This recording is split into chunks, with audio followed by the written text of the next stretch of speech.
নমস্কার বন্ধুরা, তোমরা সকলে কেমন আছো? আশা করি ভগবানের আশীর্বাদে সকলেই ভালো আছো।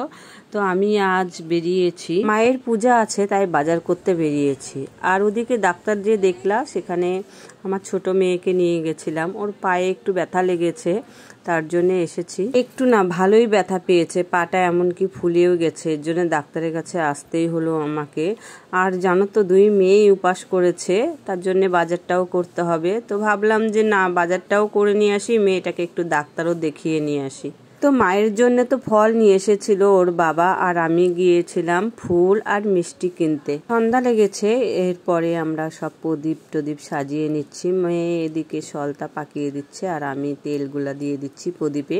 আর ছোট মেয়ে তো কিছু করতেও পারছে না, যেহেতু ওর পাটা ফুলে গেছে, তার জন্য ও ভিডিও আমাদেরকে করে দিচ্ছে। তো এগুলা রেডি করে নিয়ে মেয়েদেরকে বলছিলাম যে তোরা তাড়াতাড়ি করে রেডি হয়ে নে।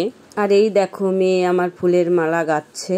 প্রথমে ভেবেছিল যে শাড়ি পরেই মালাটা গাঁথবে, তো বলছে যে না মা, অসুবিধা হয়ে যাবে, থাক আগে মালাটা গেঁথে নি। তো মালাটা কেমন হয়েছে বলো তো একটু। তারপরে এদিকে সব রেডি করে নিয়ে আমি মায়ের মন্দিরে গিয়ে এগুলা দিয়ে আসছি। মায়ের মন্দিরে কিন্তু সেরকম কেউ ছিল না, যেহেতু অনেক রাত্রেই পূজা হবে, এর জন্যে। তারপরে বাড়িতে এসে মেয়েদেরকে বললাম, তোরা কি শাড়ি পরেছিস? এবার তাহলে প্রদীপগুলা জ্বালিয়ে নি। তো প্রদীপগুলা জ্বালানো বিশেষ করে এর জন্যে, মেয়েরা শাড়ি পরবে, একটু ফটো টটো তুলবে, এর জন্যে একটু লেট হয়ে গেল আমার। তো মেয়েরা বললো যে মা, শাড়িটা পরেই সে করে নি, তারপরে নাই সাজুগুজু করব। আমি বললাম ঠিক আছে, তাহলে যেটা ভালো হয় সেটাই কর তোরা। তারপরে আমরা বাড়িতে সব প্রদীপ জ্বালিয়ে দিয়ে তারপরে মায়ের মন্দিরে এসেছি। বড় মেয়ে তখনও আসে নাই। বড় মেয়ে বলল তোমরা আগে যাও, যখন ব্রাহ্মণ আসবে তখন আমাকে ডাকবে।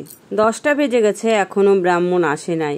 তারপরে মেয়েকে ফোন করলাম, তুই চলে আয়, এখানে এসে একটু মোমটা জ্বালিয়ে দে, ধূপকাঠি জ্বালিয়ে দে মায়ের কাছে। তারপরে ব্রাহ্মণ আস্তে আস্তে 11:30 বেজে গেল। আর এদিকে ওর বাবাও চলে এসেছিল, এসে অনেকক্ষণ ধরেই বসেছিল। আর দোকান থেকে এসেছে, তো ও তো খাওয়া দাওয়া করবে। তো কি করব, দুজনে মিলেই আমরা বাড়িতে চলে এসেছি। আমরা খাওয়া দাওয়া করতে করতেই দেখি মাকে মালা পরানো হয়ে গেছে। এদিকে বড় মেয়ে ফোন করছিল, মা তুমি আসো। তারপরে ওর বাবাকে বললাম চলো আমরাও যাই, দেখি মায়ের পূজা। তারপরে ওর বাবা আর আমি দুজনে মিলে চলে এলাম মায়ের মন্দিরে। তখনও মন্দিরে গিয়ে দেখি ভালোই লোক ছিল, তাও তো 12টা 12:30 বাজে। এদিকে মেয়েকে কিন্তু আমি বলে এসেছিলাম যে মায়ের কিন্তু মালা পরানোর ভিডিওটা অবশ্যই করবি, আমি কিন্তু দেখব।